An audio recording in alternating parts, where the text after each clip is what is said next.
ከየት መጣን? ከዛ ወዴት ነው የምንሄደው? መነሻችን ምንድነው? መጨረሻችን ምንድነው? መጀመሪያ መላእክት ተፈጥረዋል። ከዛ ቀጥሎ ሰው ተፈጠረ። ከዚያ ቀጥሎ ክርስቲያን ተፈጠረ። ከዛ ቀጥሎ በጎ ስራ ያላቸው ክርስቲያኖች ተፈጠሩ። ከዛ እነሱ መላእክት ሆኑ። መላእክት 100 ነገድ ሆነው ተፈጠሩ። ከዛ በኋላ ከ100 ነገድ ዲያብሎስ አንዱን ነገድ ይዞት ወረደ። መላእክት 99 ነገድ ብቻ ሆነው ቀሩ። ከዛ በዚህ ምትክ ሰው ተፈጠረ። ሰው ይህንን ቦታ እንዲተካ ነው የተፈጠረ። ከዛ በኋላ ሰው እንደገና ከተፈጠረ በኋላ ዲያብሎስ ጠልፎ ጣለ። ከዛ ሰው ሲወድቅ እንደገና ክርስቲያን ተፈጠረ። ክርስቲያን ሁሉ ሰው ነው። ሰው ሁሉ ግን ምን አይደለም? ክርስቲያን አይደለም። ወደ ሰማይ የሚሄድ ነገር ለመፍጠር በመላእክት ቦታ የሚገባ ሰው ክርስቲያን ለመፍጠር ክርስቶስ ሰው ሆነ። ደግሞም ይሄ ብቻ አይደለም፣ ተሰቀለ። የሰቀሉት እኮ ሰዎች ናቸው። ግን ክርስቶስ የተሰቀለው ለማን ነው ቢባል ሰዎች ክርስቲያን እንዲሆኑ፣ በጎ ስራ ያለው ክርስቲያን። ይሄ ማለት አማኝ ነው። በአማኝነቱ ላይ በጎ ስራን የጨመረ ማለት እነዚህን ምስጢራት የፈጸመ ማለት ነው። ከዛ ይሄ ክርስቲያን አድጎ አድጎ አድጎ ምንድን ነው የሚሆነው ሲባል መልአክ ነው። እነዚህ ክርስቲያኖች ቁጥራቸው በወረደው በዲያብሎስ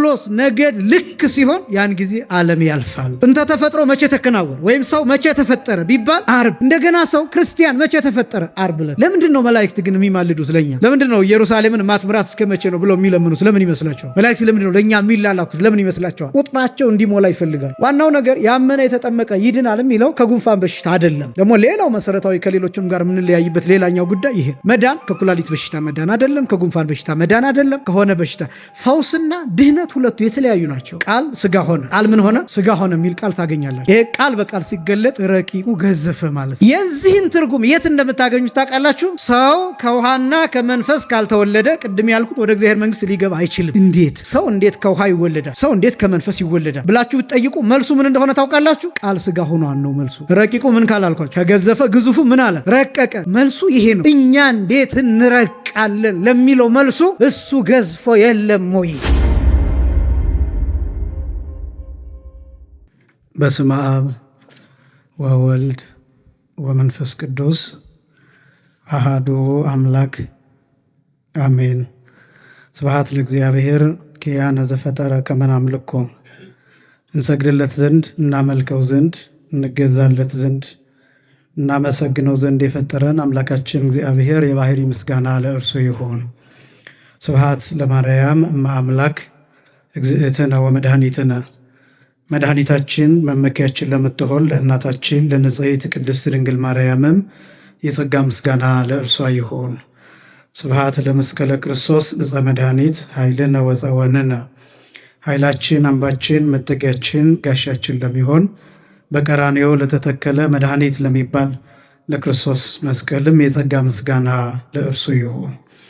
ክቡር መምህራችን መጋቤ ሐዲስ መምህር ይስሐቅ የዚህ ታላቅ ደብር የስብከተ ወንጌል ኃላፊና የትርጓሜ መጻሕፍት መምህር፣ ክቡራን አባቶች የዚሁ ታላቅ ደብር መምህራነ ወንጌል፣ ሰባክያነ ወንጌል፣ ሊቃውንተ ቤተ ክርስቲያን ያሬዳውያን፣ ክቡራን ዘማሪያን፣ ክቡራን የደብሩ ሰንበት ትምህርት ቤት መዘምራን፣ ክቡራን የእግዚአብሔር ልጆች አባቶች፣ እናቶች፣ ወንድሞችና እህቶች እንዲሁም ሕፃናት ሁላችሁም በልዑል እግዚአብሔር ስም እንደምን ዋላችሁ?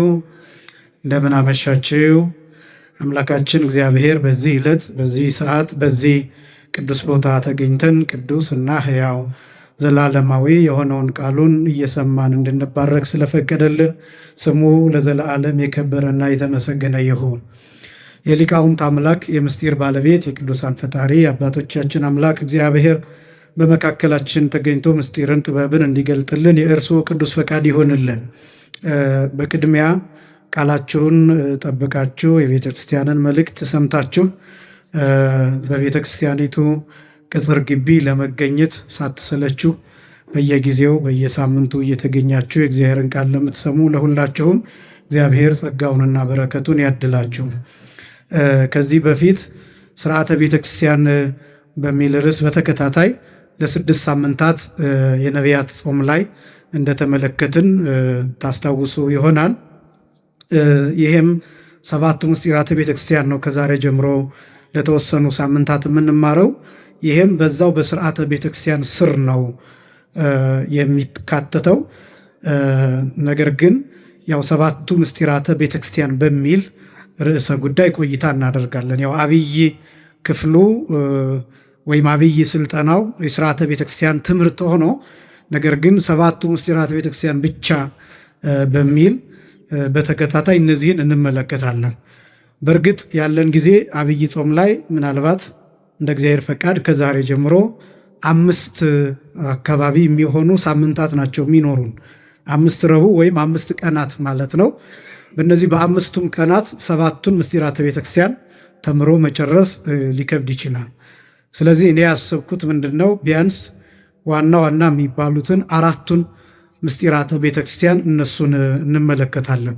ያ ዋና ዋና የሚባሉት ያልኩት ለእናንተ መድረስ የሚገባቸው ነው እንጂ እያበላለጥኩኝ አይደለም። ለምሳሌ አሁን ምስጢረ ክህነት፣ ምስጢረ ቀንዲል እና ምስጢረ ንስሐ፣ እነዚህን 3ቱን ምስጢራት ሌላ ጊዜ ልንመድብላቸው እንችላለን። ምስጢረ ቀንዲል የሚባለው ለህሙማን የሚፈጸም የስርዓተ ፈውስ ነው፣ የፈውስ ስርዓት ነው። ምስጢረ ንስሐ እንደሚታወቀው ስለ ንስሐ አባት፣ ስለ ንስሐ ልጅ፣ ስለ ንስሐ እንዴት እንደምንገባ ስለ እነዚህ ነው። ሰፊ ጊዜ ይፈልጋል። ምስጢረ ክህነት ደግሞ ለእናንተም አስፈላጊ ቢሆንም በዋናነት ግን ለካህናት ስለሆነ አስፈላጊ የሚሆነው። ስለዚህ እነዚህን 3ቱን ምስጢራት እናቆያቸውና 4ቱን ምስጢራተ ቤተ ክርስቲያን እንመለከታለን ማለት ነው። ምናልባት 5ኛውን ቀን እነዚህ 4ቱን በ4ቱ ቀናት እየደራረብንም ቢሆን ከተመለከትናቸው በኋላ በመጨረሻው ቀን 5ኛው ቀን ላይ ጥያቄና መልስ እናደርግና እንደባለፈው የሚመጡትን ጥያቄዎች የምንመልስበት ጊዜ ሊኖር ይችላል። ከዛ ውጭ ግን አስፈላጊ ከሆነና በተለይ የጥያቄዎቹ ስፋት ብዙ ከሆነ እናንተ የምትጠይቁት ጥያቄ እና ፈቃደኞች ከሆናችሁ ከፋሲካ በኋላ 1 ሳምንት 2 ሳምንት አሳልፈን ነፃ በሆነ ጊዜ መገናኘት እንችላለን። ለጥያቄ መልሱ ብቻ የተዘጋጀ መርሃ ግብር የብቻው ማዘጋጀት እንችላለን። ዞሮ ዞሮ ግን ምንም ሳይገባችሁ ግራ የሚያጋባ ነገር በውስጣችሁ ጥርጣሬ የሚፈጥር ነገር ይዛችሁ እንዳትሄዱ እሱን ግን አደራ ለማለት እወዳለሁ። እና በጣም አንገብጋቢም ከሆነ ተከትላችሁኝም ልጠይቁኝ ትችላላችሁ ከትምህርቱ በኋላ ማለት ነው። የግድ ማደር መዋል የሌለበትም ጥያቄ ከሆነ ማለት ነው። እና ከዛሬ ጀምሮ 7ቱ ምስጢራተ ቤተክርስቲያንን 4ቱን እነዚህን የምንመለከት ይሆናል። እግዚአብሔር ጉባኤያችንንም ዕለቶቻችንንም እንዲባርክልን የእርሱ ቅዱስ ፈቃድ ይሆንልን። ለአባቶቻችን ለነቢያት ለሐዋርያት ምስጢርን ጥበብን የገለጠ አምላክ ለእኛም ይግለጥልን። እዚህ ላይ መጀመሪያ ላይ የምታዩት ስክሪኑ የሚታያችሁ መላእክት፣ ሰው፣ ክርስቲያን፣ መላእክት የሚሉ እነዚህን 3 ቃላት አስቀምጫለሁኝ። ወደፊት በዝርዝር የምንመለከተው ይሄ ነው። ምስጢረ ጥምቀት ላይ ብቻ ሳይሆን ምስጢራት ለምንድን ነው የሚፈጸሙልን ወይም ደግሞ ምስጢራትን የምንፈጽመው ለምንድን ነው የሚሉት ጥያቄ የሚመለሱት በዚህ ነው። ከበድ ያለ የሚመስል ሊሆን ይችላል፣ ግን በደንብ ከተከታተላችሁት ግልጽ ይሆናል። የተጠቀምኳቸው ምንጮች ያው እኔ ብጠቀማቸው ብቻ ሳይሆን አጠቃላይ ለስርዓተ ቤተክርስቲያን ለ7ቱ ምስጢራተ ቤተክርስቲያን ምንጮች በዋናነት እነዚህ 3ቱ ናቸው። ዋቢ መጽሐፍት ወይም ሪፈር የሚደረጉ መጽሐፍት አንደኛ 80 ቅዱሳት መጽሐፍት የሚባሉት ናቸው። 81 ቅዱሳት መጽሐፍት ማለት ነው። እነዚህ 81 ቅዱሳት መጽሐፍት የሚባሉት 46 ብሉያት፣ 27 የሐዲስ ኪዳን መጽሐፍትና 8ቱ የሥርዓት መጽሐፍት ተብለው የሚታወቁ ከነዚህ ነው። 7ቱ ምስጢራተ ቤተክርስቲያን የሚቀዱት የሚጠቀስላቸውም ከነዚህ ነው። ሁለተኛ መጽሐፍተ ሊቃውንትን ለምሳሌ እንደ ሃይማኖተ አበው አይነት የተለያዩ እነ ቅዱስ ቄርሎስ፣ እነ ቅዱስ ዮሐንስ አፈወርቅ፣ እነ ቅዱስ አትናቴዎስ በተለያየ ጊዜ የተናገሯቸው እነሱን ሪፈር እናደርጋለን። ስለዚህ ዋቢ ምንጮቻችን ሁለተኛ እነዚህ ናቸው። ሶስተኛ የቅዱስ ሲኖዶስ ውሳኔዎችና መጽሐፍተ ቀኖናት አጠቃላይ ከሲኖዶስ ከሐዋርያት ሲኖዶስ ጀምሮ በተለያየ ጊዜ አባቶቻችን በየጊዜው የሚወስኑትን ውሳኔ እሱን ሪፈር እናደርጋለን። ይሄ የቅዱስ ሲኖዶስ ውሳኔዎች የሚለው በሐዋርያት ጊዜ የነበረውን ብቻ ሳይሆን አሁንም ያለው ቅዱስ ሲኖዶስ የሚወስነውን ውሳኔ እንደ ዋቢ እንደ ምንጭ መጥቀስ ይቻላል። በነገራችን ላይ ያው ቅዱስ ሲኖዶሱ በተለያየ ጊዜ ሊያሻሽለው ይችላል ከፈለገ። ለምሳሌ በ2010 የወሰነውን ውሳኔ አሁን 2018 ላይ ትክክል አይደለም ወይም ደግሞ በዚህ ቅር ብሎ ሊወስን ይችላል። እኛ ግን እስከሚሻር እና እስከሚሻሻል ድረስ ያንን እየጠቀስን እንቀጥላለን። ስለዚህ የቅዱስ ሲኖዶስ ውሳኔዎች ስንል እነሱን የሚያካትታል። እነዚህ ምንጮቻችን ናቸው። 7ቱ ምስጢራተ ቤተክርስቲያን ያው በዝርዝር ለማሳየት ያህል የመጀመሪያው ምስጢረ ጥምቀት፣ ሁለተኛ ምስጢረ ሜሮን፣ ሶስተኛ ምስጢረ ቁርባን፣ አራተኛ ምስጢረ ክህነት፣ አምስተኛ ምስጢረ ንስሐ፣ ስድስተኛ ምስጢረ ቀንዲልና ሰባተኛ ምስጢረ ተክሊል ናቸው። ቅደም ተከተሉን በመጠበቅ አይደለም እነዚህ የተዘረዘሩት። ያው እኛ የምንመለከተው አራቱን ስለሆነ ቅደም ተከተሉን በኋላ የምንመለከተው ይሆናል። ይሄ ምናልባት እንግሊዘኛ ምንጮችን ሪፈር ለምታረጉ ሰዎች ነው ያስቀመጥኩት። the seven sacraments of the church የሚባሉ የቤተ ክርስቲያን ሰባቱ ምስጢራት ተብለው የሚገለጡ ወይም ደግሞ ሆሊ ሳክራመንትስ ቅዱሳት ምስጢራት እየተባሉ ይጠራሉ። መሐላ ማለት ነው፣ ውል ማለት ነው፣ ኪዳን ማለት ነው። እና እንደው በዚህ አጋጣሚ እነዚህ ሰባቱ ምስጢራት ኪዳን የሚፈጸምባቸው ናቸው፣ ውል የሚፈጸምባቸው ናቸው፣ መሐላ የሚፈጸምባቸው ናቸው። ሰባቱ ምስጢራት የቤተክርስቲያን የሚባሉት ምስጢራት ግን ተብሎ ሲጠራ አሁን ብዙ ሰው ምስጢር ሲባል ይሄ ማይነገር የሚደበቅ የሚሸሸግ የሚመስለው ሰው አለ። እንደዛ አይደለም። ምስጢር በብዙ አውድ ይፈታል። አንዱ ምስጢር የሚባለው ረቂቅ ስለሆነ ነው። ረቂቅ ስለሆነ ማለት ለምሳሌ አሁን በምስጢረ ጥምቀት ውሃው ይባረካል። ውሃው ግን ሲባረክ እኛ ሳናየው፣ እኛ ሳንገነዘበው፣ እኛ ሳንረዳው ግን አምነ ነው ብቻ ከክርስቶስ ጎን የሚፈስ ቅዱስ ውሃ ይሆናል።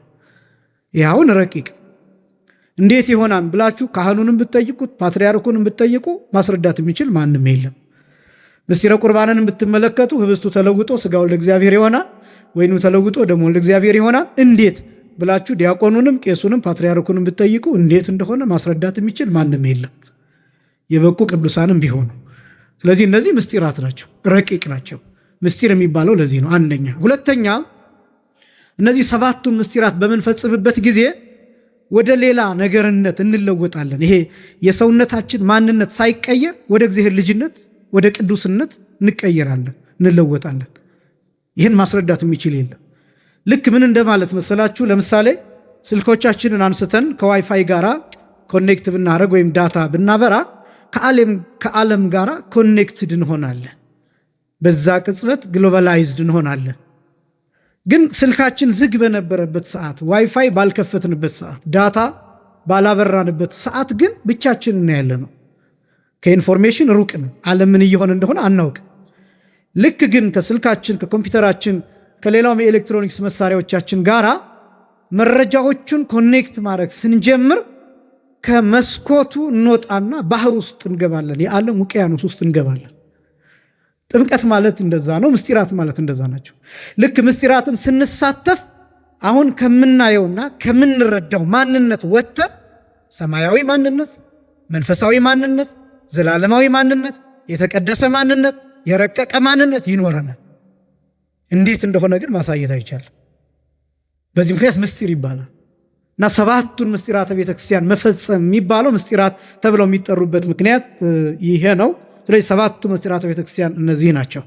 ማሳያ ይሄ ዲያግራሙ የሚታያችሁ ስክሪን ላይ ይህን ማሳየት የፈለግኩት የመጀመሪያው መላእክት ከሚለው ጀምረን ስናየው መላእክት፣ ከዛ ቀጥሎ ሰው፣ ከዛ ቀጥሎ ክርስቲያን፣ ከዛ ቀጥሎ በጎ ስራ ያላቸው ክርስቲያኖችና ከዛ መጨረሻው መላእክት ናል። ይሄን ማሳየት የፈለግኩት የኛ ላይፍ ሳይክላችን ይሄ ነው ለማለት ነው።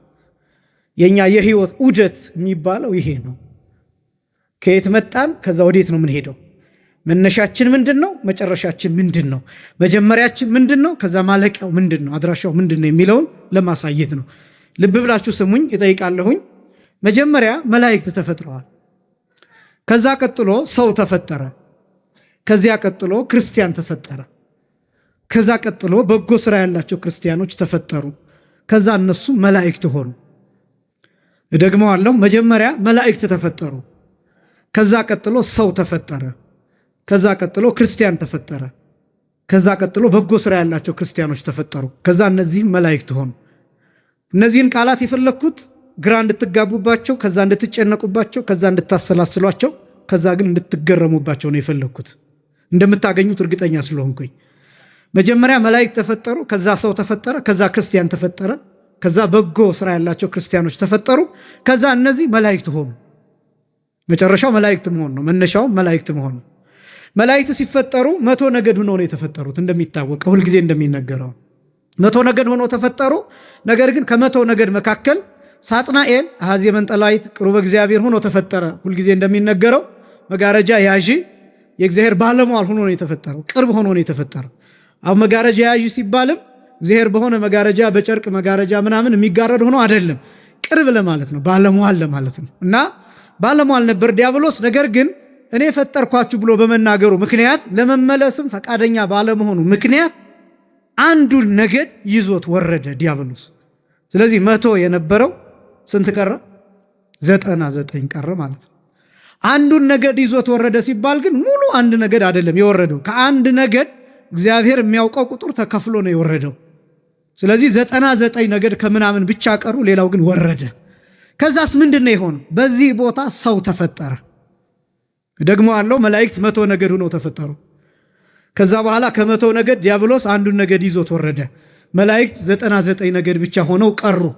ከዛ በዚህ ምትክ ሰው ተፈጠረ። ሰው ይህንን ቦታ እንዲተካ ነው የተፈጠረው። ከዛ በኋላ ሰው እንደገና ከተፈጠረ በኋላ ዲያብሎስ ጠልፎ ጣለው። ከዛ ሰው ሲወድቅ እንደገና ክርስቲያን ተፈጠረ። እነዚህ በጣም የተለያዩ ነገሮች ናቸው። ሰውና ክርስቲያን የተለያየ ነው። ባህሪው ነው ሰው እንጂ ክርስቲያንና ሰው የተለያየ ነው። ለምሳሌ ዓለም ላይ አሁን 8 ቢሊየን ገብተናል ይባላል ይመስለኛል። 7 ቢሊየን ወይም 8 ቢሊየን ሰው አለ። ምን አለ? ሰው አለ። ግን ክርስቲያን ነው ሁሉ አይደለም። ስለዚህ ልዩነት አለ ማለት፣ በሰውና በክርስቲያን መካከል ልዩነት አለ ማለት። ክርስቲያን ሁሉ ሰው ነው። ሰው ሁሉ ግን ምን አይደለም? ክርስቲያን አይደለም። ነጥቡ ይሄ። ስለዚህ ሰው ተፈጠረ፣ ሰው ደግሞ ወደቀ። ስለዚህ ሰው ሲወድቅ ኢየሱስ ክርስቶስ መጣ፣ በአካል ተገለጠ። አካላዊ ቃል ከእመቤታችን ከቅድስት ድንግል ማርያም ከስጋዋ ስጋን ከነፍሷ ነፍስን ነስቶ ሰው ሆነ። ለምን? ክርስቲያን ለመፍጠር ሰው ሆነ። ክርስቲያን ለመፍጠር፣ በአርአያው ለመፍጠር፣ በመልኩ ለመፍጠር፣ ወደ ሰማይ የሚሄድ ነገር ለመፍጠር፣ በመላእክት ቦታ የሚገባ ሰው ክርስቲያን ለመፍጠር ክርስቶስ ሰው ሆነ። ደግሞም ይሄ ብቻ አይደለም፣ ተሰቀለ። የሰቀሉት እኮ ሰዎች ናቸው። ግን ክርስቶስ የተሰቀለው ለማን ነው ቢባል ሰዎች ክርስቲያን እንዲሆኑ። ምን እንዲሆኑ? ክርስቲያን እንዲሆኑ፣ የክርስቶስ ወገን እንዲሆኑ። ስለዚህ መጀመሪያ መላእክት ተፈጠሩ። ከመላእክት አንዱ ነገድ ወረደ። በዛ ቦታ ሰው ተተካ። ሰውም ወደቀ፣ ተዋረደ። ከዛ አካላዊ ቃል መጣ፣ ከእመቤታችን ከስጋዋ ስጋ ከነፍሷ ነፍስ ነስቶ ሰው ሆነ፣ ተሰቀለ፣ ክርስቲያንን ፈጠረ። ከዛስ ደግሞ ክርስቲያን ምን መሆን አለበት ሲባል በጎ ስራ ያለው ክርስቲያን መሆን አለበት። በጎ ስራ ያለው ክርስቲያን፣ ይሄ ማለት አማኝ ነው። በአማኝነቱ ላይ በጎ ስራን የጨመረ ማለት፣ እነዚህን ምስጢራት የፈጸመ ማለት ነው። ከዛስ ይሄ ክርስቲያን አድጎ አድጎ አድጎ ምንድን ነው የሚሆነው ሲባል መልአክ ነው። መልአክ ነው የሚሆነው። ምንድን ነው ጥቅሙ? አሁን ክርስቲያን አድጎ አድጎ መልአክ መሆኑ። እኛ አድገን አሁን ይሄ የምንጾመው የምንጸልየው፣ በተለይ አሁን በዚህ ጾም የምናከናውነው የ24 ሰዓት ምስጋና ዋናው ዓላማ መላእክትን ለመሆን ነው። የመላእክትን ህይወት ለመለማመድ ነው። ለምሳሌ እንደና አረጋዊ መንፈሳዊ ያሉ አባቶች፣ እንደና አቡነ ተክለ ሃይማኖት ያሉ አባቶች በምድር ላይ ያሉ መልአክ ተብለው ይጠራሉ። መልአክ ዘበምድር ተብለው ይጠራሉ። የምድር መላእክት ወበእንተ ንጽሑ ተሰምየ መልአከ፣ በንጽህናው ምክንያት መልአክ ተብሎ ተጠራ ይለውን አረጋዊ መንፈሳዊ። በጣም ረቂቅ ከመሆኑ ከመብቃቱ የተነሳ ሰውነቱ ሳይለወጥ፣ ይሄ አራቱ ባህሪያት ሳይለወጡ፣ ግዘፉ ሳይለወጥ ባለበት ግን የበቃ የተሰወረ ስለሆነ መልአክ ተብሎ ይጠራል። አቡነ ተክለ ሃይማኖትም እንደዛው፣ በረከታቸው በሁላችንም ላይ ይደርብን። ስለዚህ የመጨረሻው መልአክ መሆን ነው። እነዚህን በየሂደቱ በየመንገዱ እያብራራን ስለምንሄድ ግልጽ ይሆንላቸዋል። መላእክት ሲፈጠሩ 100 ነገድ ሆነው ተፈጠሩ። ስክሪኑ ላይ እንደምትመለከቱት ሳጥናኤል ሲባረር አንዱን ነገድ በከፊል ይዞት ወረደ። 99 ነገድ ቀሩ። አንዱ ነገድ ብቻ የማይታወቁ ቁጥሮችን ይይዟል። ይህ ማለት 99 ነገድ ሲባል መላእክት በአንድ ነገድ ውስጥ እልፍ አእላፍ፣ ጭራሽ እኛ ቢሊየን ትሪሊየን ምናምን እያልን ልንቆጥረው የማንችለው ቁጥር በአንዱ ነገድ ውስጥ አለ። እንደ ክረምት አግቢ ነው የሚባሉት መላእክት በጣም ከብዛታቸው የተነሳ አንዱ ነገድ ብቻ የማይታወቁ ቁጥሮችን ይዟል። ከሳጥናኤል ነገድ ወይም አጋዕዝት ተብለው የሚጠሩት ከቅዱስ ሚካኤል ሰራዊት ተደርበዋል። ያ ማለት አንዱ ነገድ ሲወርድ ሙሉ አይደለም ብያችኋለሁ። ተቋርጠው የቀሩት ጥቂቶቹ ከዲያብሎስ ጋር ያልወረዱት ከቅዱስ ሚካኤል ተደርበው ቅዱስ ሚካኤል አለቃቸው እንዲሆን ተደርገዋል። ሌጊዮን እየተባሉ ይጠራሉ። አጋዕዝት ተብለውም ይጠራሉ። ሰው የተፈጠረው በወደቁት መላእክት ፋንታ ነው። ስለዚህም የሚጠበቀው መልአክ ሆኖ የመላእክትን ቦታ እንዲሸፍን ወይም እንዲተካ ነው። የዚህ ማጠቃለያ ሐሳብ ይሄ ነው። በተርጉማን የሚሉትን አንድ ሐሳብ ብቻ ላስታውሳቸው። በተለይ የማቴዎስ ወንጌል ምዕራፍ 13 ቁጥር 49 ጀምሮ መረብ አሳ የሚያጠምድ ሰው መረቡን ወደ ባህር ይጥላልና ባህሩ ላይ ከጣለ በኋላ መረቡ አሳው ሲሞላው መረቡን ያነሳዋል እና ከዛ በኋላ ውጭ ያወጣና መረቡ ላይ የገቡትን ማይረቡ አሳዎችን እየመረጠ ይጥላቸዋል። ጥሩዎቹን ግን ይዟቸው ይሄዳል፣ ወደሚፈልገው ቦታ ያስቀምጣቸዋል። እና ይህንን የኛ ሊቃውንት ሲተረጉሙ መረብ የተባለው ወንጌል ነው። መረብ የተባለችው ቤተክርስቲያን ናት። መረብ የተባለ የእግዚአብሔር ስልጣን ነው። መረብ የተባለ የእግዚአብሔር ፈቃድ ነው። ወደ ምድር ይጣልና ወደ ምድር ከተጣለ በኋላ የሚፈለጉት አሳዎች በመረቡ ላይ ይካተታሉ። ምን ማለት ነው? እነዚህ ክርስቲያኖች ቁጥራቸው በወረደው በዲያብሎስ ነገድ ልክ ሲሆን ያን ጊዜ ዓለም ያልፋል ይላል። ግልጽ አደርጋለሁ። ይህንን የወረደው በሚወጣው ቁጥር ልክ ሲሆን ዓለም ያልፋል። ላስብላችሁ። የወረደው በሉ። የወረደው በሚወጣው ቁጥር ልክ ሲሆን ዓለም ያልፋል። ሚዛኑን አያችሁት? ለምሳሌ እናንተ አሁን ሚዛን ስትለኩ 1 ኪሎ ግራም ብረት እዚህ ታስቀምጣላችሁ፣ 1 ኪሎ ግራም ስኳር እዚህ ታስቀምጣላችሁ። እኩል ሲሆን ነው አይደለም 1 ኪሎ ግራም የሚባለው፣ ባላንስድ ሲሆን ማለት ነው፣ ሲመጣጠን። ይሄ ማለት ነው በወረደው ቁጥር ልክ የሚወጣው ቁጥር ልክ ሲሆን፣ የወረደው ቁጥር የዲያብሎስ ነገድ ቁጥር ነው፣ የሚወጣው ቁጥር ደግሞ የክርስቲያኖች ቁጥር ነው። ምን ማለት ነው? የወረደው ቁጥር የዲያብሎስ ነገድ ቁጥር ነው፣ የሚወጣው የጎደለውን የመላእክት ቁጥር ልክ ሲሞላው ያን ጊዜ ዓለም ያልፋል። እኔ በጣም ነው የሚገርመኝ። ለምሳሌ በወንጌል ራሱ ጌታችን የመሰለው ምሳሌ አለ። ለአንድ ሰው 100 በጎች ነበሩት። ስንት በጎች ነበሩት? 100 በጎች። ከዛ አንዱ ቢጠፋ ስንቱን ትቶ? 99ን ትቶ ስንት ፍለጋ ሄደ? አንዱን ፍለጋ ሄደ። ይሄ ነው 99ን ትቶ ማለት 99ን ነገር ትቶ። ቅዱስ ያሬድ ይህንን ተርጉሞታል። ሀዲጎ ተስአ ወተስአተ ነገደ፣ 99ን ነገር ትቶ አንዱን ፍለጋ ወደ ምድር መጣ። ያ በግ ምንን ይወክላል ቢባል ሰዎችን ይወክላል። እነ ቅዱስ ቄርሎስ ይህንን መስለውታል። በጉ ዝም ብሎ በግ እንዳይመስላችሁ ይላሉ። የጠጉሩ ቁጥር፣ የቀንዱ ቁጥር፣ የውስጡ አካል ቁጥር የሰው ልጆችን ቁጥር የሚወክል ነው። እግዚአብሔር ባወቀ የፀጉሩ ቁጥር በጉ ሲገኝ ምን ሆኖ መገኘት አለበት? እግሩ ሳይሰበር፣ አውሬ ሳይበላው፣ ሳይሞት። ሬሳው አይደለም እንዲገኝ የሚፈለገው፣ ተሰብሮ እንዲገኝ አይፈልግም። ጅብ ሆዱን ቀዶት እንዲገኝ አይፈልግም። በጉ በጤናው መገኘት አለበት። ከዛ በጉ በጤናው ሲገኝ ምን ያደርጋል? የበጉ ጠባቂ በጉን ያነሳና ይሸከመዋል። እየነዳ አይደለም የሚወስደው፣ ልብ በሉ፣ ይሸከመዋል። ለምንድን ነው የሚሸከመው? ፍቅሩን ለማሳየት። ጌታ ያልሆነ ምሳሌ አይመስልም፣ ባልሆነ ምሳሌ አይናገርም። እና እሸከማችኋለሁ ሲል ነው መስቀል ላይ ተሸክሞናል። ክብር ለስሙ ይሁን። ስለዚህ ይሄ በጉ የኛ ምሳሌ ነው። ይሄ በግ ሲገኝ ያን ጊዜ የመላእክት ነገድ ቁጥር ልክ ሲሆን ዓለም ያልፋል፣ ዓለም ይወሰዳል፣ ዓለም ይነሳል። ይሄ የሚፈጸመው በጥምቀት ነው። ክርስቲያን ምን ማለት ነው ደግሞ ወደሚለው እንምጣ። አሁን ጥምቀትን የምናየው ክርስቲያን ለመሆን የሚያስፈልግ ስለሆነ እንዴት ነው የምንጠመቀው የሚሉ ከማየታችን በፊት ክርስቲያን የሚለውን እናያለን። መላእክትን አየን፣ ከዛ ሰው አየን፣ ከዛ ክርስቲያን አየን። መጀመሪያ መላእክት ተፈጠሩ፣ 100 ነገድ ነበሩ። አንዱ ነገድ ወረደ፣ በዚያ ቦታ ሰው ተተካ፣ ሰው ተፈጠረ። አሁንም ግን ሰው ተዋረደ። ሰው ከተዋረደ እንደገና እግዚአብሔር ክርስቲያንን ፈጠረ። ከሰው ወገን ክርስቲያንን ፈጠረ፣ የክርስቲያንን ማህበር ፈጠረ። ለመሆኑ ክርስቲያንስ ማለት ምን ማለት ነው የሚለውን እሱን ደግሞ ላሳይ። ክርስቲያን ማለት አንደኛ በሐዲስ ተፈጥሮ የተፈጠረ ማለት ነው። በጣም ብዙ ሐሳቦች ጋር የምንተላለፈው በዚህ ምክንያት ነው። ጥንተ ተፈጥሮና ሐዲስ ተፈጥሮ ተብሎ የሚጠራል በእኛ ሊቃውንት አገላለጥ። ጥንተ ተፈጥሮ የሚባለው መጀመሪያ የተፈጠርንበት ነው፣ ፍጥረት የተፈጠረበት። ሐዲስ ተፈጥሮ የሚባለው ሁለተኛ በጥምቀት የተሰራንበት መሰራት ነው። ሐዲስ ተፈጥሮ የሚባለው ጥንተ ተፈጥሮ መቼ ተከናወነ? አርብ። ሐዲስ ተፈጥሮ መቼ ተከናወነ? አርብ። ጥንተ ተፈጥሮ መቼ ተከናወነ ወይም ሰው መቼ ተፈጠረ ቢባል አርብ። እንደገና ሰው ክርስቲያን መቼ ተፈጠረ? አርብ ዕለት። ጥንተ ተፈጥሮ በማን ተፈጠረ? በእግዚአብሔር። ሐዲስ ተፈጥሮ በማን ተከናወነ? በራሱ በእግዚአብሔር። ማን? እግዚአብሔር ወልድ ኢየሱስ ክርስቶስ በተለየ አካሉ መስቀል ላይ ሆኖ።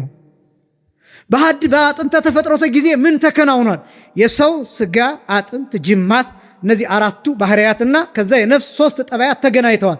በሐዲስ ተፈጥሮ ምን ተፈጠረ? ስጋ ታደሰ፣ ነፍስ ታደሰች። ስጋና ነፍስ መንፈስ አንድ ላይ ሆነው ዳኑ። ይሄ መቼ ተከናወነ? አርብ። በጥንተ ተፈጥሮ ምን ተፈጠረ? የሰው ልጅ መልክና አርአያ ስላሴን መስሎ ተፈጠረ። ከዛስ ምን ሆነ? በኃጢአት ጎሰቆለ። ከዛስ በአዲስ ተፈጥሮ ምን ሆነ? ክርስቶስ በመስቀል ተሰቅሎ መልካችንን መለሰው፣ እንደገና አደሰን፣ አፍርሶ ሰራ። አንድ ባለቅኔ የተናገሩት አለ ይባላል። ለባሃዊ ክርስቶስ በማየ ሐዲስ ጥምቀት የሚል አጽንኦ ለሰብእናነ ልህኩት ለባሃዊ ክርስቶስ በማየ ሐዲስ ጥምቀት የሚል ምን ማለት ነው? ክርስቶስ ሸክላ ሰሪ ሸክላውን ልክ በውሃ በጥብጦ አብክቶ እንደሚሰራው፣ ለምሳሌ ሸክላው ሲሰነጠቅ እንደገና ይከሰክሰውና እንደገና ያን የተከሰከሰውን በውሃ ያቦከዋል። ካቦካው በኋላ ጥሩ ሸክላ አድርጎ መልሶ ይሰራዋል። ልክ እንደዛ መልሶ እኛን ክርስቶስ ከስክሶ ነው ይሰራል፣ ፈጭቶ ነው ይሰራል። የነበረው ምንነት አሁን ያኛው ሸክላ ሰሪው ከስክሶ ነው የሰራው፣ ሌላ ነገር አልጨመረበትም። ራሱን የተሰነጠቀውን ሸክላ ነው ከስክሶ የሰራው። ክርስቶስም እኛን ያደረገን ምንድን ነው? ምንነታችን ሳይለወጥ በውስጣችን ያለው ነፋስ፣ እሳት፣ ውሃ፣ ጠባይ እነዚህ ሳይለወጡ ከስክሶ ፈጭቶ አፍርሶ በአዲስ ውሃ ጥምቀት ሰራ።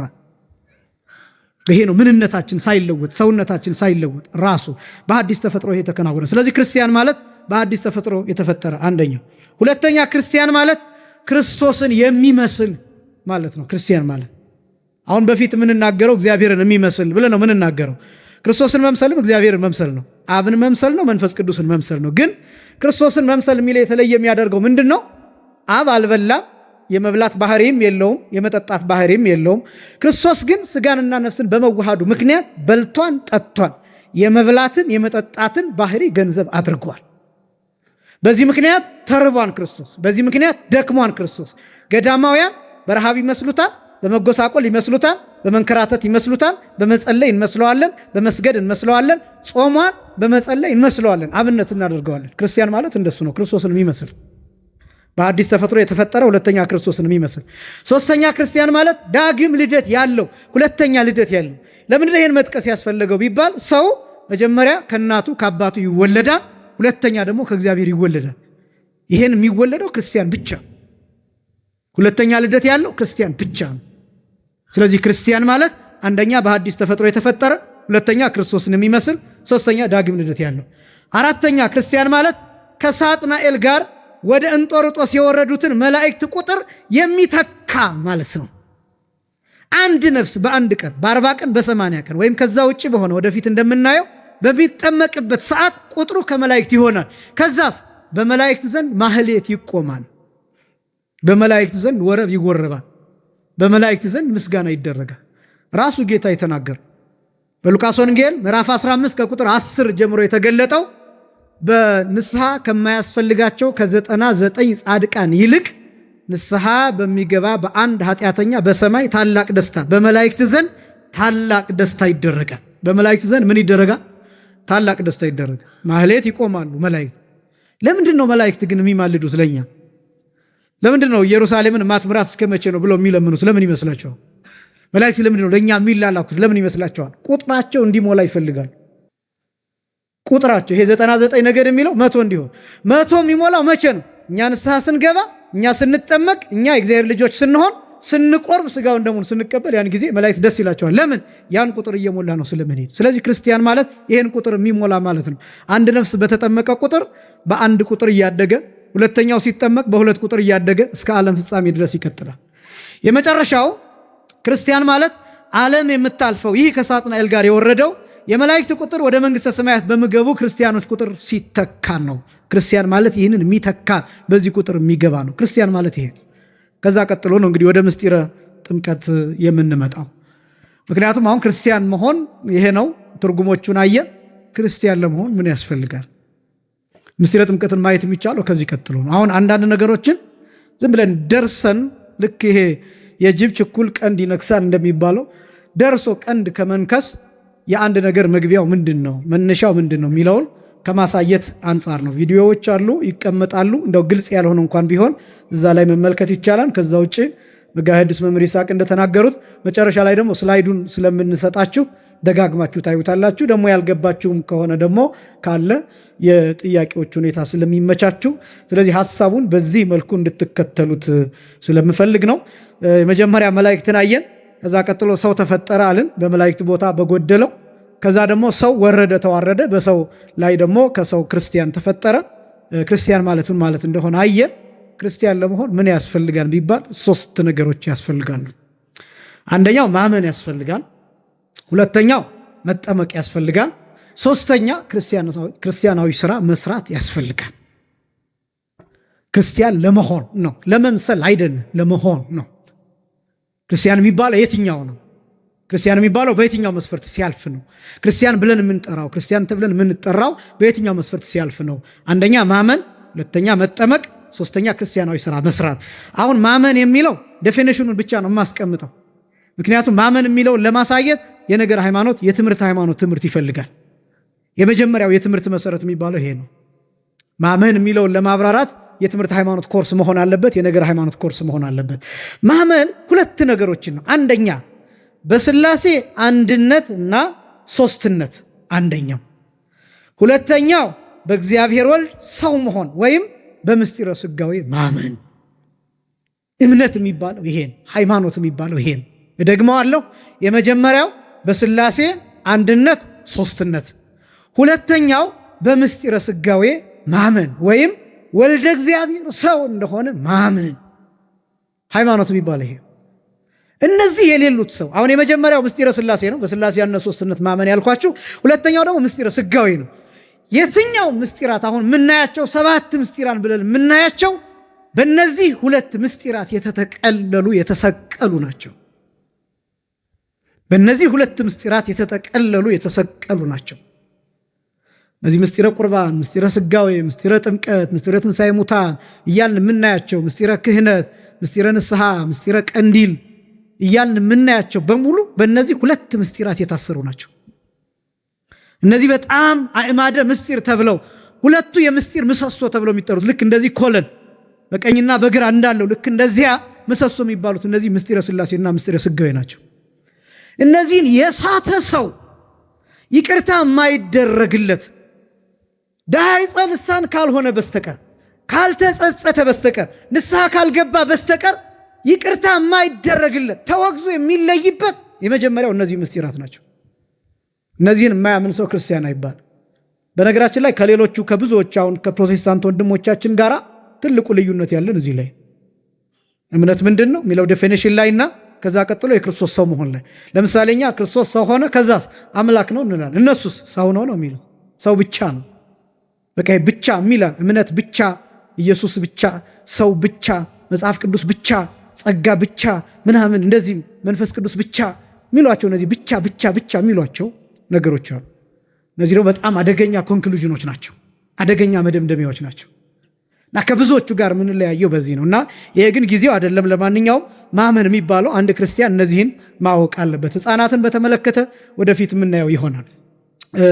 ስለዚህ ማመን ይሄ ነው።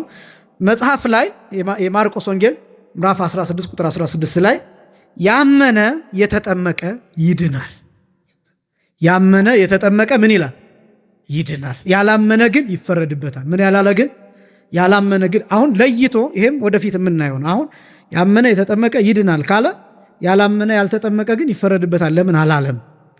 ለይቶ ያላመነ ግን ብቻ ነው የሚለው ይፈረድበታል የሚለው ለምንድን ነው የሚለውን ሐሳብ እሱን ወደፊት እንመለከት። እውነት ለመናገር ይከብዳቸዋል ከሚል በጥንቃቄ ካልሆነ መስተቀር በጣም ሰፊ ሐሳብ ነው። ዋናው ነገር ያመነ የተጠመቀ ይድናል የሚለው ከጉንፋን በሽታ አይደለም። ደግሞ ሌላው መሰረታዊ ከሌሎችም ጋር የምንለያይበት ሌላኛው ጉዳይ ይሄ መዳን ከኩላሊት በሽታ መዳን አይደለም፣ ከጉንፋን በሽታ መዳን አይደለም። ከሆነ በሽታ ፈውስና ድህነት ሁለቱ የተለያዩ ናቸው። የተለያዩ ናቸው። ድህነት የሚባለው በነገረ መለኮት ቋንቋ ሳልቬሽን ተብሎ የሚጠራል። መዳን የሚባለው የስጋ የነፍስ የመንፈስ የነዚህ 3 ነገሮችን መዳን የሚመለከት። ለምሳሌ በዚህ ሳምንት አንዱ ከሚነገረው መጻጉዕ ነው። መጻጉዕ ተፈውሷል እንጂ አልዳነም። እንዳልዳነ ማጠየቂያው ምንድን ነው? ጌታችን ሊሰቀል በነበረበት ጊዜ ምስክር ሆኖ ከቀረበው መካከል መጻጉዕ ነው። ከዛስ ምንድነው ያደረገው? ጌታን እሱ የቅልብልብነቱን አድኖኛል እንጂ እኔ ያድነኝ አላልኩትም፣ በዛውም ላይ በሰንበት ቀን የፈወሰኝ ብሎ በጥፊ መቶታል። መጻጉዕ አልዳንም ነበር። ተፈውሶ ነበር እንጂ አልዳንም ነበር። መፈወስና መዳን የተለያዩ ናቸው። መዳን ሲሆን እንደ መጻጉዕ አይደለም የምትሆኑት፣ እንደ ኒቆዲሞስ ነው የምትሆኑት። እንደ ኒቆዲሞስ ነው የምትሆኑት። መዳን ሲሆን እንደ ዮሴፍ ዘአርማትያስ ነው የሚኮነው። መዳን የሚባለው እሱ ነው።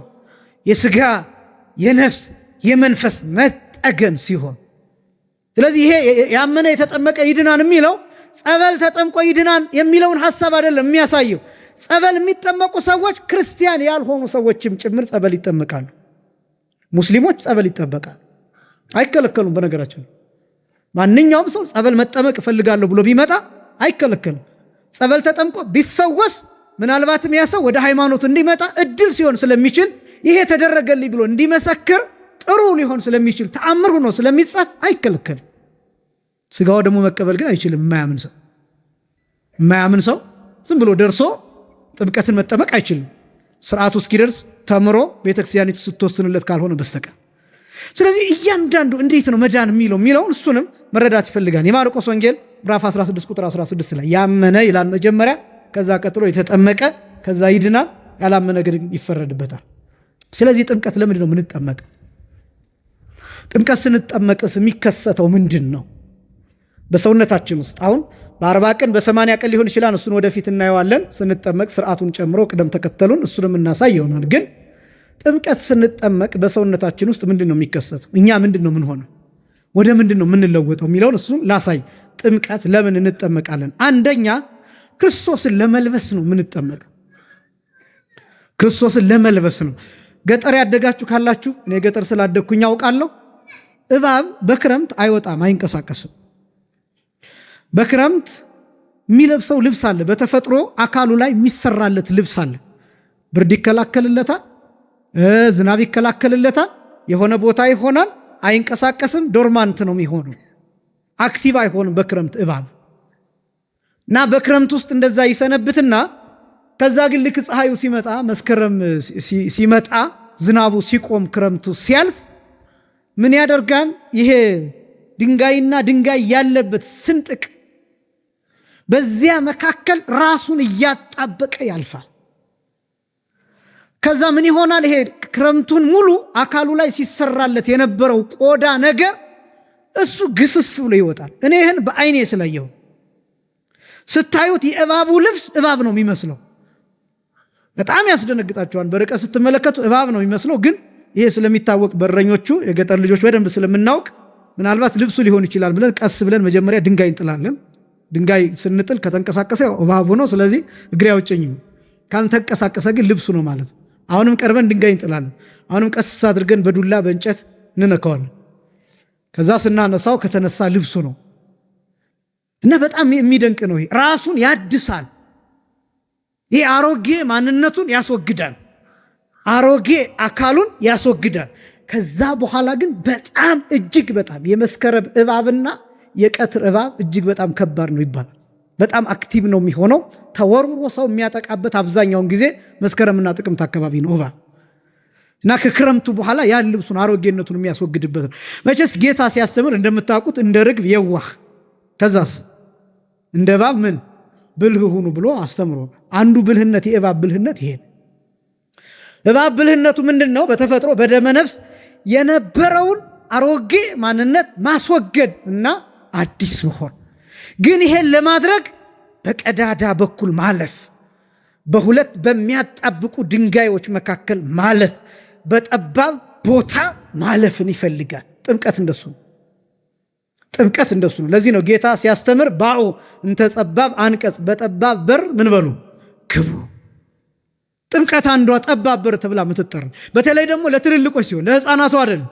ለትልልቆች ሲሆን እድሜያቸው ትልቅ ለሆኑ አውልቆ መጠመቅ፣ ስርዓቱን መፈጸም፣ መታዘዝ፣ እነዚህ በጣም ከባድ ናቸው። ጭንቅ ነው ያን ስርዓት መፈጸም። ስለዚህ ጠባብ በር ተብሎ ይጠራል ጥምቀት። እና የመጀመሪያው የምንጠመቀው ክርስቶስን ለመልበስ መጽሐፍ ቅዱስ ምን ይላል?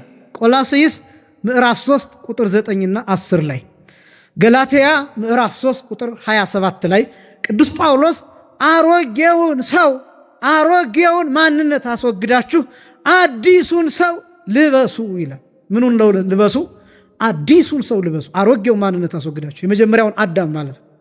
ይሄ መርገም የነበረበትን፣ እርግማን የነበረበትን፣ ጥንተ አብሶ የነበረበትን፣ ሞት የገዛውን ያንን አስወግዳችሁ አዲሱን ሰው ክርስቶስን አስወግዱ። አዲሱን ሰው ክርስቶስን ልበሱ።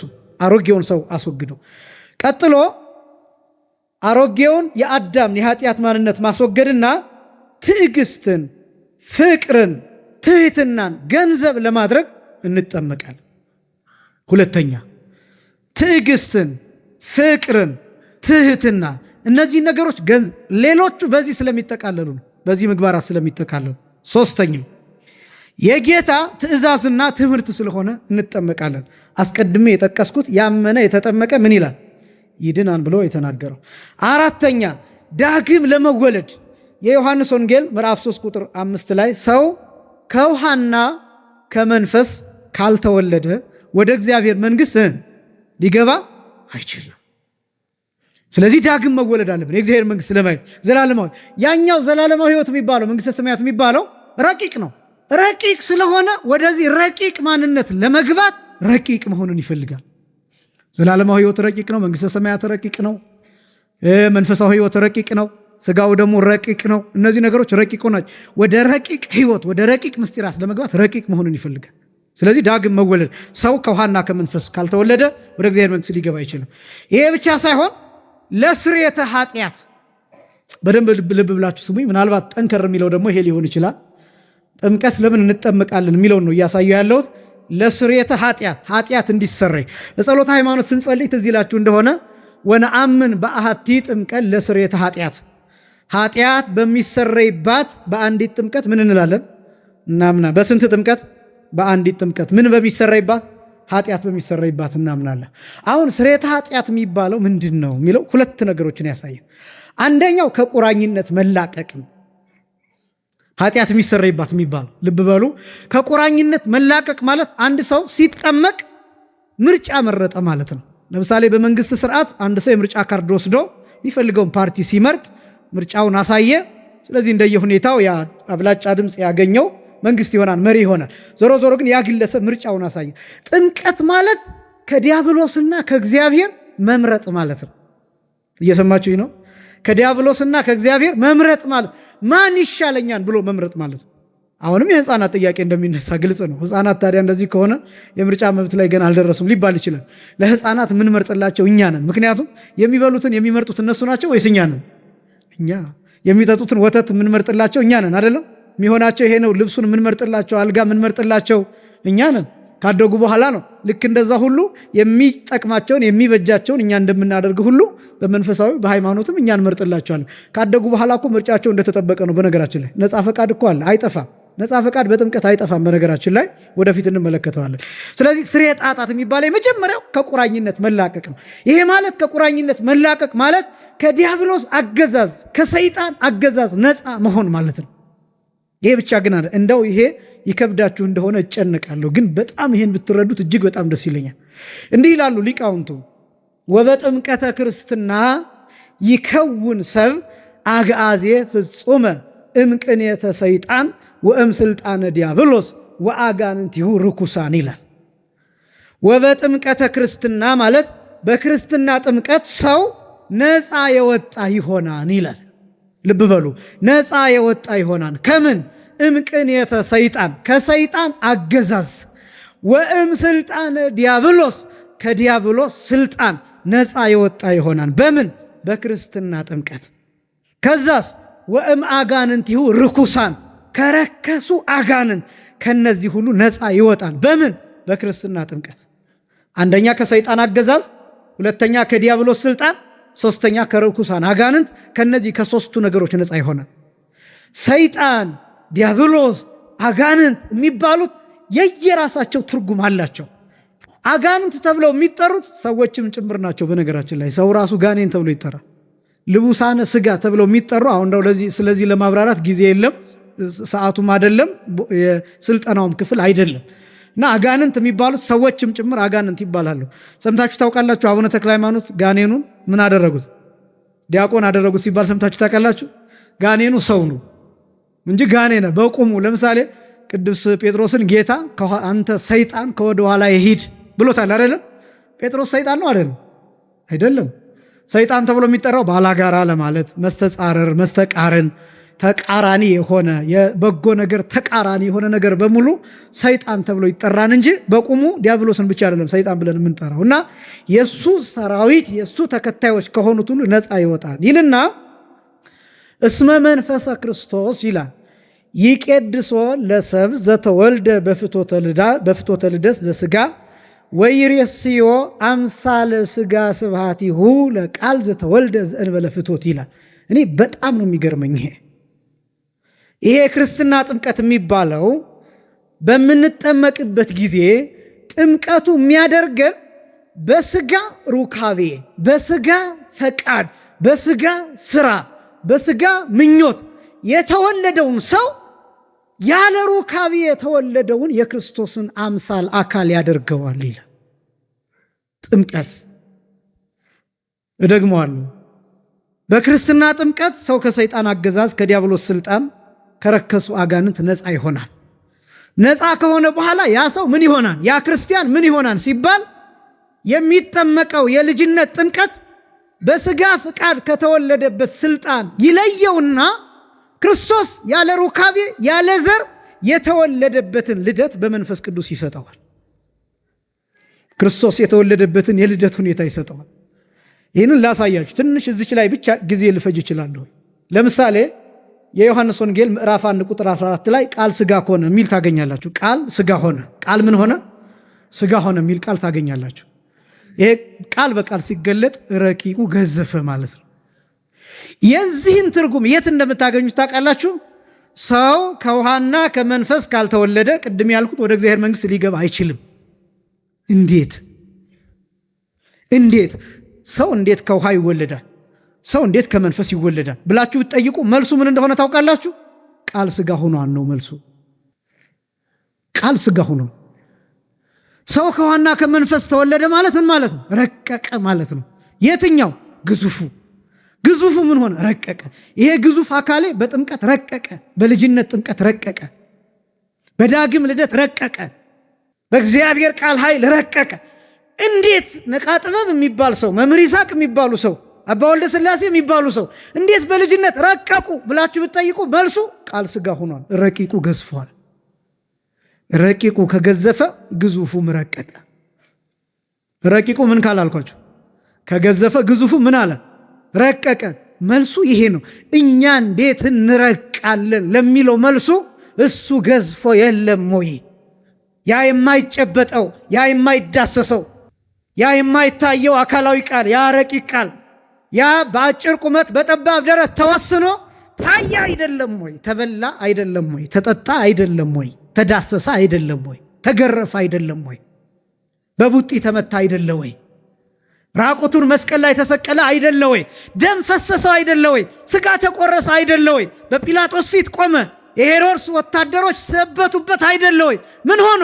ረቂቁ ገዝፎ ቃል ስጋ ሆኖ እግዚአብሔር ወልድ በተለየ አካሉ ከስጋችን ስጋ ከነፍሳችን ነፍስ ነስቶ ተዋህዶ። ማስረጃው ይሄ ነው።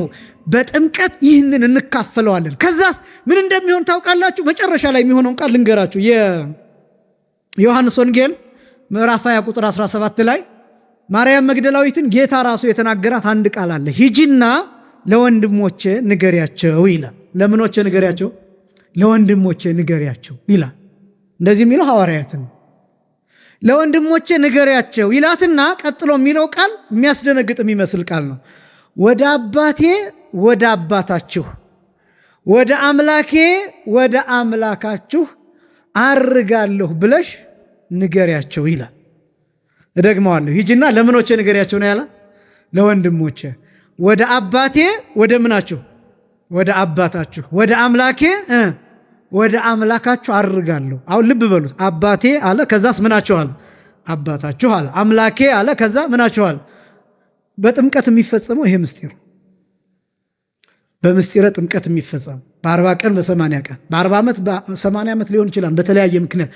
ይህን ጥምቀት ስንጠመቅ፣ የልጅነት ጥምቀት ስንጠመቅ የሚፈጸመው ይሄ ነው።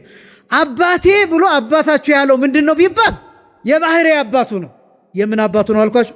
የባህሪ አባቱ ነው። ከዛስ አባታችሁ ብሎ ለኛ ለምን አባት አደረገው ቢባል የኛን ስጋ ተዋህዷል። የማንን ስጋ ተዋህዷል? የኛን ስጋ ተዋህዷል። ከዛ የኛን ስጋ ምን አድርጎታል? የባህሪ አምላክ አድርጎታል። በተዋህዶ የኛ ስጋ ተዋህዶ ከኛ የነሳውን ከመቤታችን የነሳውን ስጋ አምላክ አድርጎታል። የባህሪ አምላክ አድርጎታል። የእግዚአብሔር ልጅ ተብሏል። በኪሩቤል ጀርባ አለ። ከሶስቱ አካላት አንዱ ነው። አራተኛ ሳይሆን ተቆጥሯል። ከሶስቱ አካላት አንዱ አካል።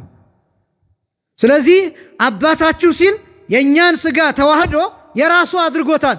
ስለዚህ በስጋ በኩል ዘመዳችን ስለሆነ አባቱን አባታችን አድርጎ ሰጥቶናል። ስለዚህ እኛ ስንጸልይ ምን ብለን እንጸልያለን? ምናችን ነው እንላለን? በቃ አያችሁ፣ ይሄን ስልጣን አገኘ።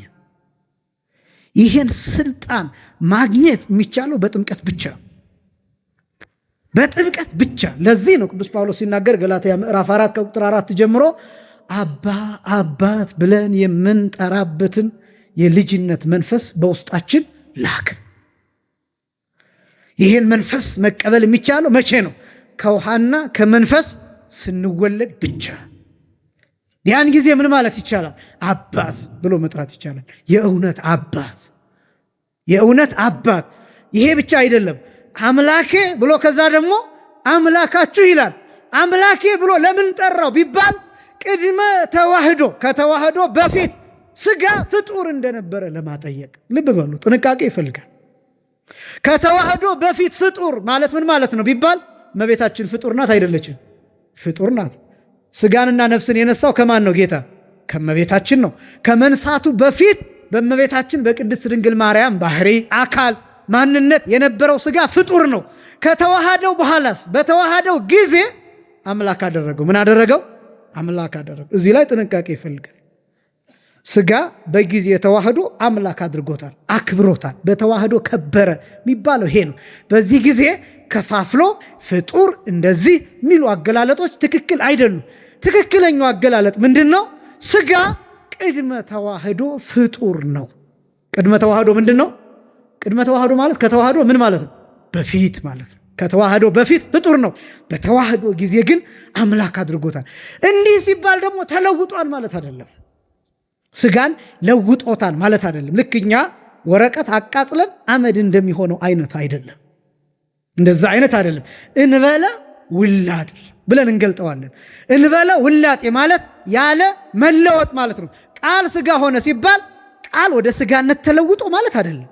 ስጋ ወደ ቃልነት ተለውጦ ማለት አይደለም።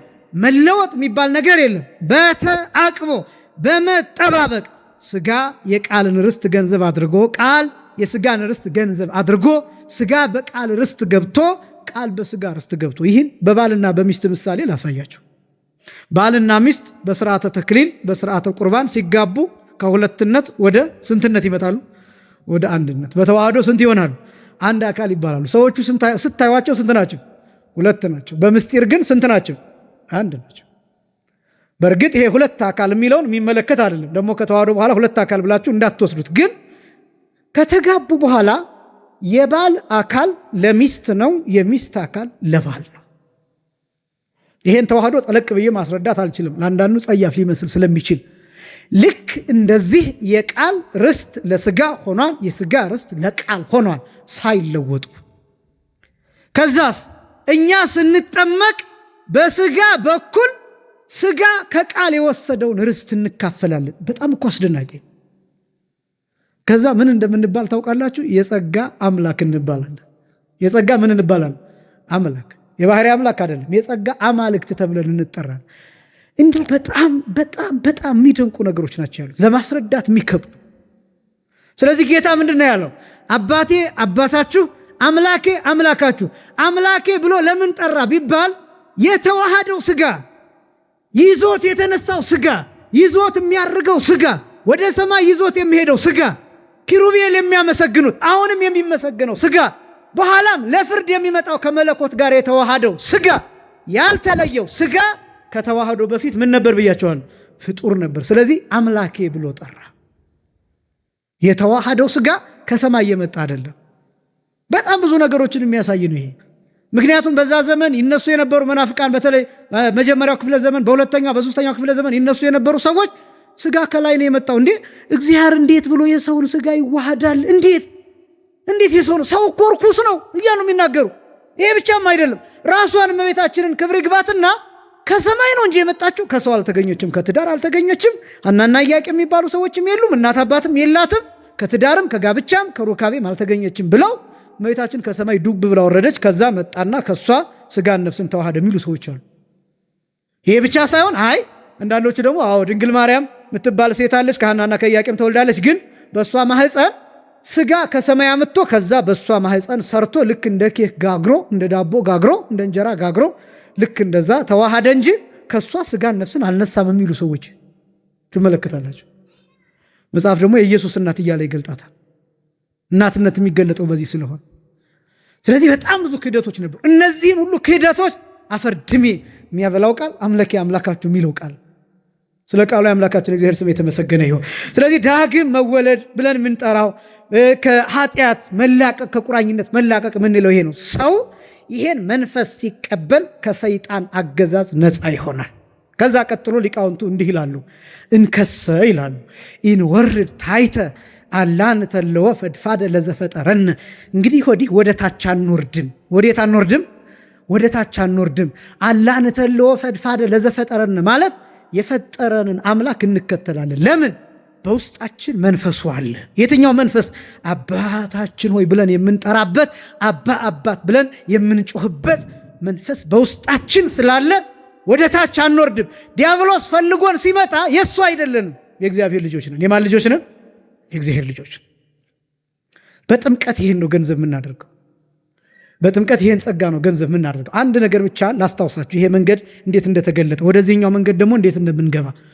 ጌታችን እንበለ ሩካቤን የተጸነሰው ያለ ዘር ያለ ሩካቤን የተጸነሰው እንደምታውቁት። ከዛም በሕቱም ድንግልና ተጸነሰ፣ በሕቱም ድንግልና ተወለደ። ከዛስ በኋላ በገዳመ ቆሮንቶስ ጾመ፣ ጸለየ። እዛ ዲያብሎስን በሶስቱ አርዕስተ ምግባራት ግንባሩን ብሎ ድል ነሳው።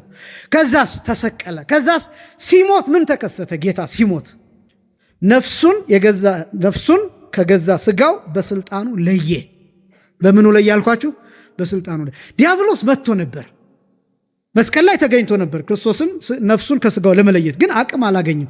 ለምንድነው ዲያብሎስ ወደ መስቀል የቀረበው የጌታን ነፍስ ከስጋው ለመለየት ቢባል? ጌታ በተለያየ ጊዜ በተለያየ ምልክት ጠርቶታል። ለምሳሌ አምላኬ አምላኬ ለምን ተውከኝ የሚል ቃል ተናግሯል። አሁን አምላኬ አምላኬ ለምን ተውከኝ የሚለው ቃል ሰይጣንን መጥሪያ ነው። አንዱ ብዙ ሀተታ አለው፣ አንዱ ግን ሰይጣንን ማቅረቢያ ነው። ለምን ተውከኝ ሲል በቃ አገኘሁት፣ በቃ አፈስኩት ብሎ ነው የመጣው። ለምን ተውከኝ ሲል ደካማ ነው፣ በቃ ሄዳለሁ፣ ነፍሱን ከስጋው ለያለሁ፣ ከዛ ወደ ሲኦል ወስዳታለሁ፣ እዛ ረግጣታለሁ፣ እንደፈለግኩ በእሳት አቃጥላታለሁ። እንዲህ ብሎ አስቦ ነበር ዲያብሎስ የመጣው። መንገዱ ግን ተቀይሯል። በብሉይ ኪዳን ምን አይነት መንገድ ነበር? ባልና ሚስት በመኝታ አንድ ሲሆኑና ጽንስ ሲፈጠር ዲያብሎስ ይቆራኘዋል፣ መርገሙ ያድርበታል ከእመቤታችን በስተቀር ክብር ይግባትና። እመቤታችንን ግን መንፈስ ቅዱስ ጠበቃት ይላል። አቀባ ጰራቅሊጦስም ከርሰ እማ፣ ከእናቷ ማህፀን ጀምሮ መንፈስ ቅዱስ ጠበቃት። ማን ጠበቃት? መንፈስ ቅዱስ ጠበቃት። ሌሎቹ ግን በብሉይ ኪዳን የሚጸነሱት በሙሉ መርገም ያርፍባቸው ነበር ልክ ሲጸነሱ። ከዛስ አብሯቸው ያድጋል። ከዛ ሲሞቱ ምን ያደርጋል?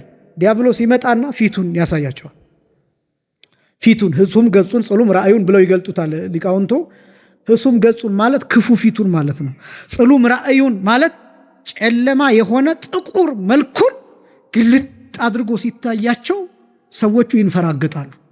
ጣረሞት ይባላል በገጠሪቱ። አሁንም ድረስ ባለዛር የሆኑ ሰዎች፣ ጠንቋይ የሆኑ ሰዎች በእንደዚህ መልክ ነው የሚሞቱት። ከክፉ ሞት እግዚአብሔር ሁላችንን የሚሰውረን። ተንፈራግጠው ነው የሚሞቱት። አንዳንዶቹ መሬት ተከፍቶ ሁሉ ይውጣቸዋል። ሲቀበሩ ሬሳቸውን ሁሉ ይዞት ይሄዳል።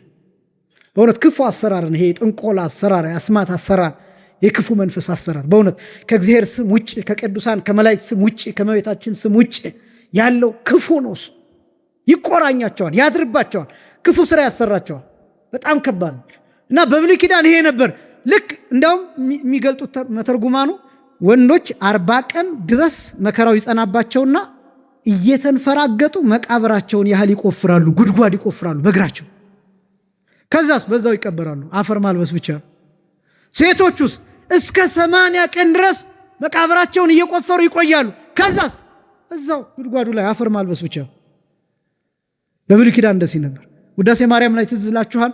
ስመዛራ ዘትካት የሚል ወነሰተ ምክሮ ለጸላኢ የቀደመውን መርገመ ሥጋ መርገመ ነፍስ አጠፋልን፣ የጠላት የዲያብሎስን ምክሩንም አፈረሰልን የሚል ቃል። ይሄ ምን ማለት እንደሆነ ታውቃላችሁ? በፊት እየታየ እየተገለጠ ሰዎችን ያሰቃያቸው ነበር። በብሉይ ኪዳን እንደሱ ነበር። ክርስቶስ ሲመጣ ግን እንዴት መጣ?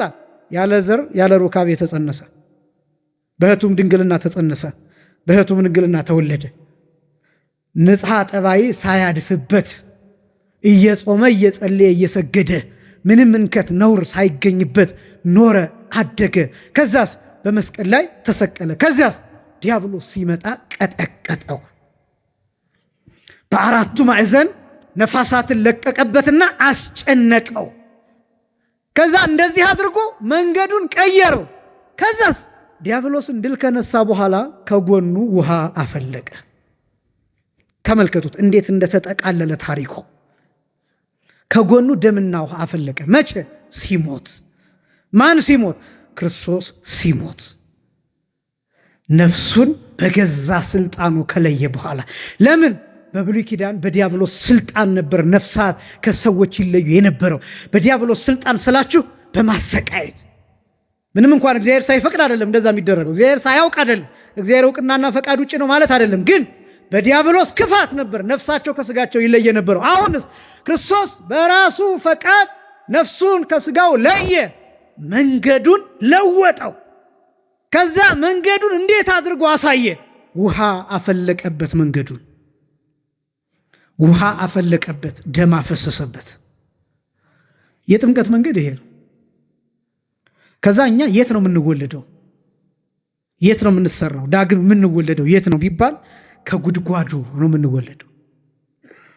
ከየትኛው ጉድጓድ?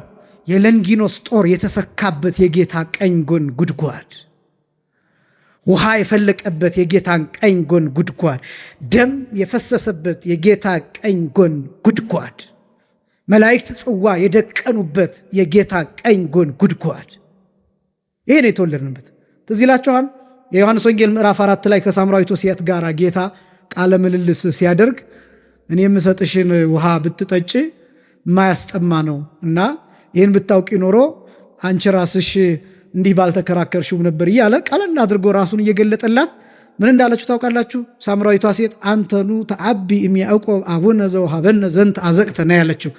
አሁን አንተ ይህን ጉድጓድ ከሰጠን ከያዕቆብ ልትበልጥ ነው ያለችው።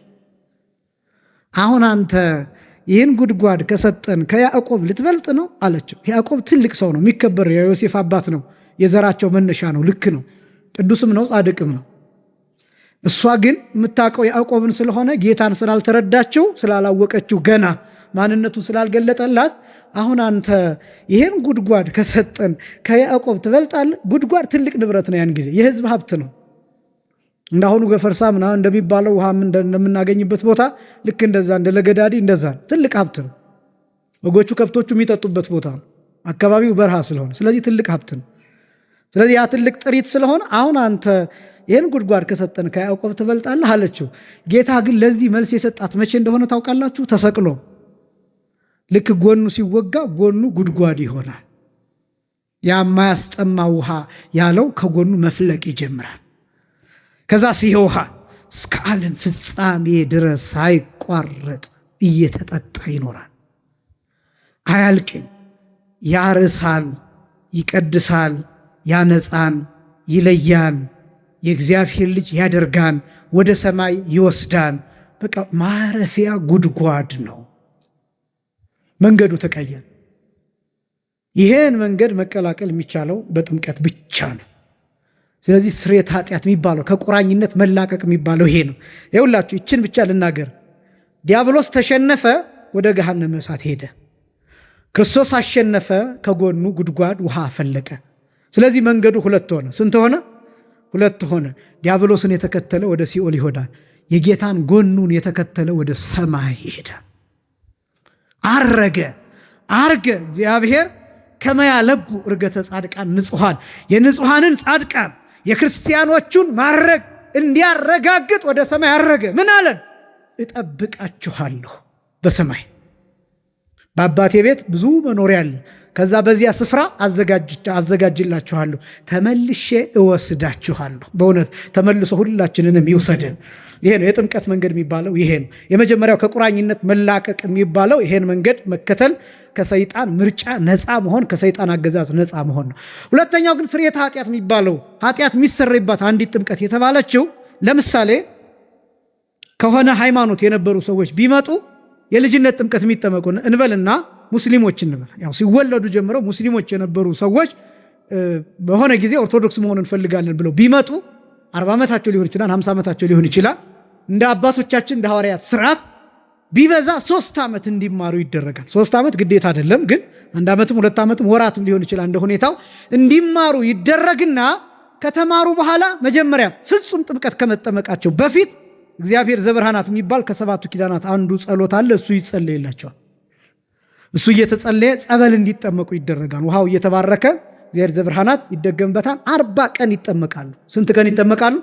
40 ቀን ይጠመቁና ከ40 ቀን በኋላ ፍጹም ጥምቀት፣ የልጅነት ጥምቀት፣ የክርስትና ጥምቀት እሱን እንዲጠመቁ ይደረጋል። እነዚህ ሰዎች ግን ንስሐ አይገቡም። ምን አይገቡም አልኳችሁ? ከዛ በፊት 100 ሴት አግብቶ ሊሆን ይችላል፣ ሰው ገሎ ሊሆን ይችላል፣ ምንም ነገር አድርጎ ሊሆን ይችላል። ንስሐ አይገባም። ቀኖና ማይሰጠው ትምህርቱን ብቻ ይማራል። ያ ምግባር ግን መጥፎ እንደሆነ እንዲተወው ይነገረዋል፣ በጽኑ ይነገረዋል። ከዛስ ልክ ሲጠመቅ ከዛ በፊት የነበረው ኃጢአት ሁሉ ይሰረይለታል። ግልጽ ነው። በነገራችን ላይ ከዛ በኋላ ያሉ ሰዎች በተለያየ ምክንያት የቤተ ክርስቲያኒቷ ከፍተኛ ማዕረግ ራሱ የሚደርሱበት ጊዜ ይኖራል። እንደ ሁኔታው እንደየ አስፈላጊነቱ ብዙ ታሪኮች አሉ። እንደዚህ አይነት እንደነ ቅዱስ አትናቴዎስ አይነት ታሪኮች አሉ። ከሌላ የመጡ ከአረማዊነት ከሌላ እምነት መጥተው ክርስቲያን ሆነው በጵጵስና በፕትርክና የቀጠሉ በጣም ብዙዎች አሉ። እና ስለዚህ ያ ኃጢአት ስርየተ ኃጢአት የሚባለው ኃጢአት በሚሰረይባት የሚለው ሁለተኛው ነው። የመጀመሪያው ቁራኝነት ከሰይጣን አገዛዝ፣ ሁለተኛው ግን ከሌላ ሃይማኖት የሚመጡ ሰዎች ከዚህ በፊት ይህን ሰርታችኋልና ይህን ያህል ስገድ፣ ይህን ያህል ጾም፣ ይህን ያህል ጸልይ አይባልም። ይሄ ስራ መጥፎ ነው፣ ከዚህ በኋላ ይሄን እንዳትሰራ፣ ነገር ግን ለልምምድ እስከዚህ ሰዓት ጾም፣ እስከዚህ ሰዓት ጸልይ፣ ይሄን ጸልይ፣ ይሄን አድርግ። በቅዳሴ ጊዜ እስከ ጻኡ ንዑሰ ክርስቲያን ይሄ ወንጌል ተነበው እስከሚያልቅ ድረስ እስከዚያ ድረስ እንዲያስቀድስ ይደረጋል። ለምን? ስርዓቱን እያየ ልምምድ እንዲያደርግ ማለት ነው። ስለዚህ ስርየተ ኃጢአት የሚለው እሱን ነው። ጥምቀት ለምን እንጠመቃለን? አንደኛ ክርስቶስን ለመልበስ፣ ሁለተኛ የጌታን ትእዛዝና ትምህርት ስለሆነ፣ ሶስተኛ ኃጢአት እንዲሰረይ፣ ይህንን አብራራሁ።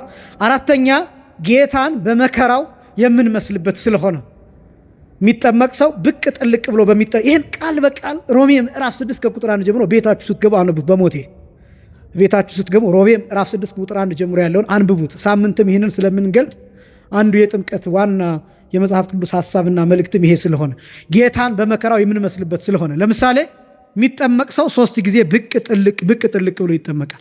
አሁን እነዚህ ነገሮች ያው አባቶቻችን እንደሚሉት እየየም ሲደላ ነው ይባላል።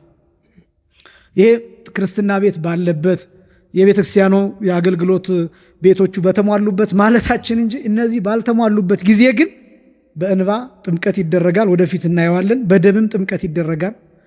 ልጆቻቸው ጣታቸውን ሰንጥቀው በደም ያጠመቁ እናቶች አሉ። ወደፊት ታሪካቸውን ነግራቸዋል። ልጆች ሳይጠመቁ ብላ በመርከብ ይዛቸው እየተጓዘች ማዕበል ሞገድ ተነስቶ መርከቡን ሊደፍነው ሲል በቃ መሞታችን ነው ብላ ተስፋ ቆርጣ ልጆቼ ልጅነት ሳያገኙ ሊሞቱ ነው ብላ ካህን የለም ብቻዋን ናት ጣቷን እጇን ሰንጥቃ ደም አፍስሳ ልጆቿን ያጠመቀች እናት አለች። በረከቷ በሁላችንም ላይ ይደረብን። እነዚህ ነገሮች ሁሉ ሲደሉ የሚደረጉ ናቸው። ግድ ላይሆን ይችላል። ነገር ግን ስርዓት ስለሚያስፈልግ እንደ ስርዓት ሲፈጸም ግን ያ ስርዓት እንዴት ይፈጸማል የሚለው ደግሞ ሕግ ስላለው ያ ስርዓት ሲፈጸም ብቅ ጥልቅ ተደርጎ እንዲጠመቅ ይደረጋል። ክርስቶስ የእኛን በደል ይዞ ወደ መቃብር የመውረዱ ምሳሌ ነው። ከዛስ መውጣታችን ደግሞ ክርስቶስ በደላችንን ቀብሮት በትንሣኤ ሕያው ሆኖ የመነሳቱ ምሳሌ ነው። ክብር ለስሙ ይሁን። ይህንን የምናሳይበት ነው። ወደፊት በደንብ እንገልጠዋለን። ከዛ የቤተክርስቲያን አባል ለመሆን ጥምቀት የምንጠመቀው የቤተክርስቲያን አባል ማህበር ለምን? የቤተክርስቲያኒቷ ማንኛውም ጉዳይ ላይ ስልጣን ስለሚኖረን ጸጋን ለመቀበል የምስጢራት ሁሉ በርና መግቢያ ጥምቀት ነው። ለምሳሌ ያልተጠመቀ ሰው ካህን መሆን አይችልም። ያልተጠመቀ ፓትርያርክ መሆን አይችልም። ያልተጠመቀ ጳጳስ መሆን አይችልም። ያልተጠመቀ ሰባኪ መሆን አይችልም። ዘማሪ መሆን አይችልም። ያልተጠመቀ ሰው የቤተክርስቲያኒቷ አገልጋይ መሆን አይችልም። ምንም ነገር እነዚህ 12ቱ ማዕርጋት የሚባሉት መሳተፍ አይችልም። ስለዚህ ጸጋ ለመቀበል ይሄ ብቻ ሳይሆን ሌሎቹ ጸጋዎች ራሱ የሚሰጡት በጥምቀት የብሕትውና ጸጋ የሚሰጠው፣ የመፈወስ ጸጋ የሚሰጠው፣ የማስተማር ጸጋ የሚሰጠው፣ የመመነን የአበምኔትነት ጸጋ የሚሰጠው፣ የመታዘዝ ጸጋ የሚሰጠው በጥምቀት ነው። ጥምቀት ማለት ምን ማለት መሰላችሁ? መጠመቅ ማለት ከክብሪቱ እሳት ማቀጣጠል ማለት ነው። እሳት መለኮስ ማለት ነው። እና ልክ እሳቱን ከክብሪቱ ከለኮሳችሁት በኋላ ያን እሳት የምታሳድጉበት ነገር ያስፈልጋቸዋል። ወይ ሻማ ያስፈልጋል፣ ወይ ጧፍ ያስፈልጋል፣ ወይ ገለባ ያስፈልጋል፣ ወይ እንጨት ያስፈልጋል፣ የሚነድ ነገር ተቀጣጣይ ነገር ያስፈልጋል። ከዛ በኋላ እሳቱ እንዳይጠፋ የምታደርጉት እናንተ ናችሁ። ወይ ጫካ ማቃጠል አለባችሁ፣ ወይ ደመራ ማቃጠል አለባችሁ፣ ወይ ደግሞ የሆነ ነገር እንጨት እየጨመራችሁ እሳቱ እንዳይጠፋ ማድረግ አለባችሁ። ያ ማለት በበጎ ምግባር እያቀጣጠላችሁ ትኖራላችሁ። ያለ ጥምቀት ጸጋ አይሰጥም። ስለዚህ ጥምቀት የጸጋ ሁሉ መነሻ ነው። ወደ ሌሎች ምስጢራት ለመግባት በር የሚባለው ይሄ ነው።